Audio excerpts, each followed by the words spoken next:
ഭദ്ര, നിന്നെ പിടിക്കാൻ പോലീസ് വരുന്നു. ജാനകിയെ കൊന്ന കുറ്റത്തിന് നിന്നെ അറസ്റ്റ് ചെയ്യും. ഇവിടെ നിൽക്കുന്ന അപകടമാണ്.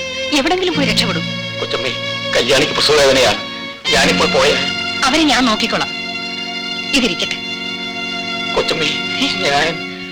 അയ്യോ, അവരിങ്ങ് എത്തിക്കഴിഞ്ഞു. കൊച്ചമ്മേ, ഞാൻ എന്ത് വേണം? ഇനി വരൂ. ഇങ്ങോട്ട് കയറിക്കോളൂ. അയ്യോ, ഒന്ന് വേഗം കയറൂ.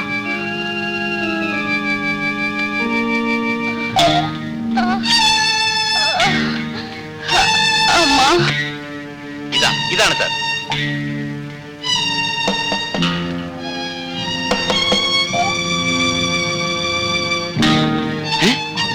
നീ ഇവിടെ?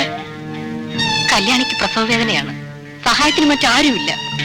ഇത് ഭദ്രന്റെ വീടല്ലേ? അവനോട് പുറത്തേക്ക് വരാൻ പറ. ഭദ്രൻ ഇവിടെ ഇല്ല. അകത്ത് കയറി പരിശോധിക്കാം. അയ്യോ, അകത്തൊരു സ്ത്രീ പ്രസവിക്കാൻ കിടക്കുന്നു. പുരുഷന്മാർ അകത്ത് നടക്കാൻ പാടില്ല. പോലീസ് ജോലി കിട്ടിയോ?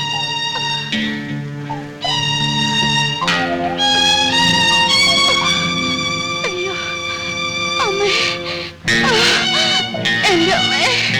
എന്നാ നമുക്ക് പൊയ്ക്കൂടെ സാറേ? എങ്ങനെ പോകാനാ? അത്തരം കൊലപാതകയാണ്. അയ്യോ,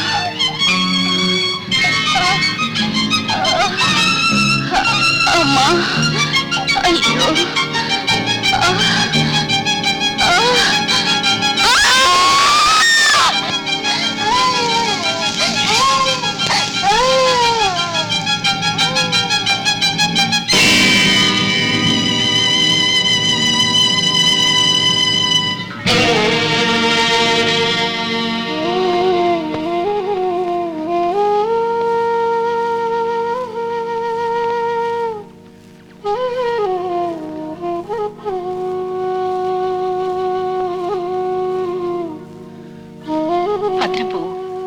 എവിടെങ്കിലും പോയി രക്ഷപ്പെടും.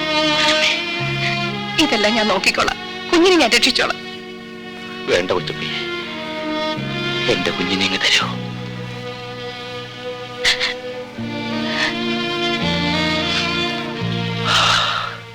അന്ന് മുതൽ ഞാനും എന്റെ മകൾ സുശീലയും കാട്ടിൽ ഒളിച്ചു കഴിയുകയാണ്. കാട്ടിലെങ്കിലും എന്നെ ജീവിക്കാൻ വിട്ട മാധവി കൊച്ചമ്മയെ ആ ദുഷ്ടൻ കൊന്നുവെന്ന് ബാബുമോൻ പറഞ്ഞു കേട്ടപ്പോൾ അവനെ കൊല്ലാനായി ഞാൻ മണിമംഗലത്തെത്തി. ആശുപത്രിയിൽ അപകടാവസ്ഥയിൽ കിടന്നിരുന്ന മാധവി കൊച്ചമ്മയെ വകവരുത്താനായി അയാളപ്പോൾ ഗൂഢാലോചന നടത്തുകയായിരുന്നു. ഞാൻ ആശുപത്രിയിൽ പാഞ്ഞെത്തി. വിളക്കണഞ്ഞ നേരം കൊണ്ട് കൊച്ചമ്മയെ ഞാൻ കടത്തിക്കൊണ്ടുപോന്നു.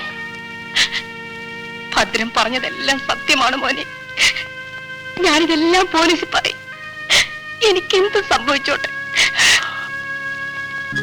മണിമംഗലത്ത് ഗോപാലനാണ് എല്ലാ കുഴപ്പങ്ങൾക്കും കാരണമെന്ന് മാധവി കൊച്ചമ്മ പോലീസിൽ ഏറ്റു പറയാമെന്ന് സമ്മതിച്ചിരിക്കുന്നു. നേരാണോ അച്ഛാ? അവൻ മോളെ, കൊച്ചമ്മയ്ക്ക് എണീച്ച് നടക്കാൻ വയ്യാത്തത് കൊണ്ട് പോലീസിനെ ഇങ്ങോട്ട് വരുത്താൻ വേണ്ടി ബാബു അവർക്ക് ഫോൺ ചെയ്യാൻ പോയിരിക്കുകയാണ്. എല്ലാം എന്റെ നേർച്ച കൊണ്ടാണ് അച്ഛാ. മലങ്കാവിൽ അമ്മ എന്നെ കൈവിടില്ല. മോളെ, അമ്മയ്ക്ക് നീ എന്താണ് നേർന്നത്? ഞാൻ എന്നെ തന്നെ കൊടുക്കാൻ നേർന്നിരിക്കുകയാണ് അച്ഛാ. മോളെ, അങ്ങനെ അറാൻ പറ്റുന്ന വാക്കുകളൊന്നും പറയരുത്. അയ്യോ, അച്ഛൻ പേടിച്ചു പോയോ? പാവം ബാബുവേട്ടൻ എല്ലാ ആപത്തിൽ നിന്നും രക്ഷപ്പെട്ടു വന്നാൽ മലങ്കാവിൽ അമ്മയ്ക്ക് ഞാനൊരു മുടിയേറ്റ് നേർന്നിട്ടുണ്ടച്ചാ.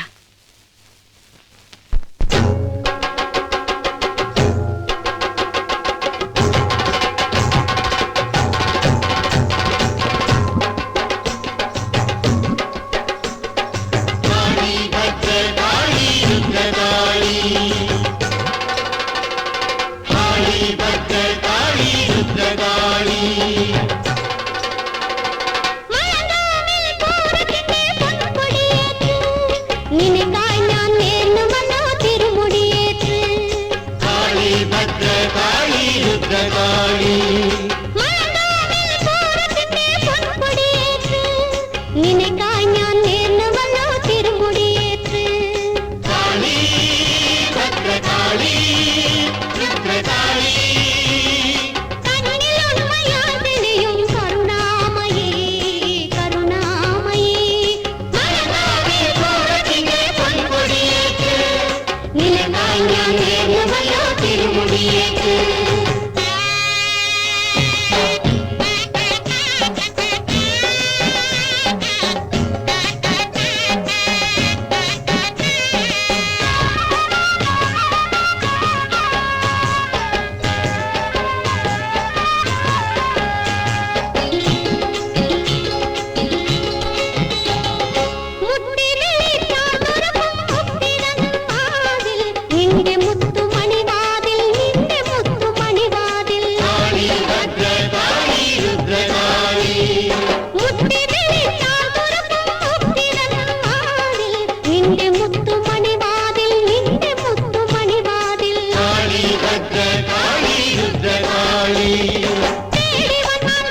എന്റെ ഹൃദയ നായകൻ എന്റെ ഹൃദയ നായകൻ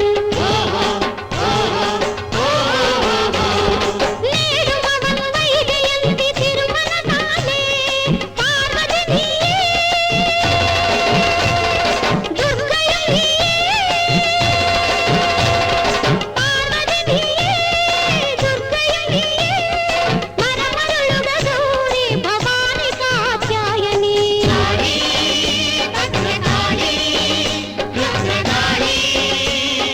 കണ്ണിലുണ്മയായി വെളിയും കരുണാമയി കരുണാമയി മലകാവിൽ പൂരത്തിന്റെ പൊൻകൊടിയേറ്റ് നിനക്കായി ഞാൻ നേർന്നുവല്ലോ തിരുമുടിയേറ്റ് കാളി ഭദ്രകാളി രുദ്രകാളി കണ്ണിലുണ്മയായി വെളിയും കരുണാമയി കരുണാമയി മലകാവിൽ പൂരത്തിന്റെ പൊൻകൊടിയേറ്റ് നിനക്കായി ഞാൻ നേർന്നുവല്ലോ തിരുമുടിയേറ്റ് കാളി ഭദ്രകാളി രുദ്രകാളി കാളി ഭദ്രകാളി രുദ്രകാളി കാളി ഭദ്രകാളി രുദ്രകാളി കാളി ഭദ്രകാളി രുദ്രകാളി.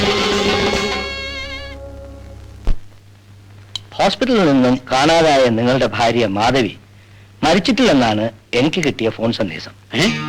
അല്ല, മാധവി കൊച്ചമ്മയെ കൊന്നു. ഞാനാണ് പറയുന്നത്, ഞാനാണ് അന്വേഷിച്ചത്. ഈ കണക്കിന് മാധവി എന്റെ ഭാര്യ അല്ലെന്ന് പോലും നിങ്ങൾക്ക് വിവരം ലഭിച്ചേക്കും കേട്ടോ. ഞാൻ പറയുന്നത് നിങ്ങൾ വിശ്വസിക്കണമെന്നില്ല. പക്ഷേ ബാബു ഇന്ന് പോലീസിൽ സറണ്ടർ ചെയ്യാൻ സാധ്യതയുണ്ട്. വാസ്തവം അതെ, തെന്മലയിൽ കാളി ക്ഷേത്രത്തിന് മുമ്പിൽ എത്താനാണ് അയാൾ ഫോൺ ചെയ്തിരുന്നത്. ജീവിച്ചിരിക്കുന്ന മാധവിയെ കാണിച്ചു തരാമെന്നും അയാൾ ഏറ്റിട്ടുണ്ട്.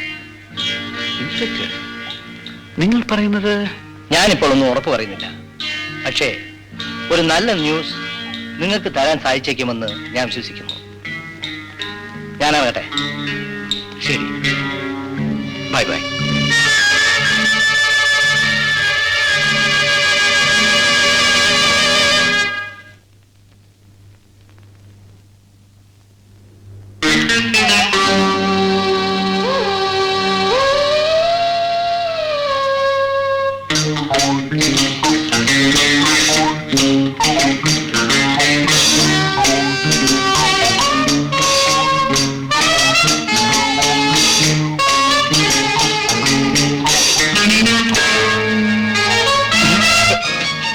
അയ്യോ, എന്നെ ഉപദ്രവിക്കരുത്, എന്നെ വിട്ടേക്കണം. ഞാൻ നിന്നെ രക്ഷിക്കണം. അതെ, മാധവി കൊച്ചമ്മ ജീവിച്ചിരിപ്പുള്ള വിവരം സാർ ആരോടും പറയരുത്. കാരണം അന്നൊരിക്കൽ മാധവി കൊച്ചമ്മയെ ആശുപത്രിയിൽ നിന്ന് കടത്തിക്കൊണ്ടുപോയി കൊന്നുകളഞ്ഞുവെന്ന് എനിക്ക് ഗോപാലൻ മുതലായിട്ട് കള്ളം പറയേണ്ടി വന്നു.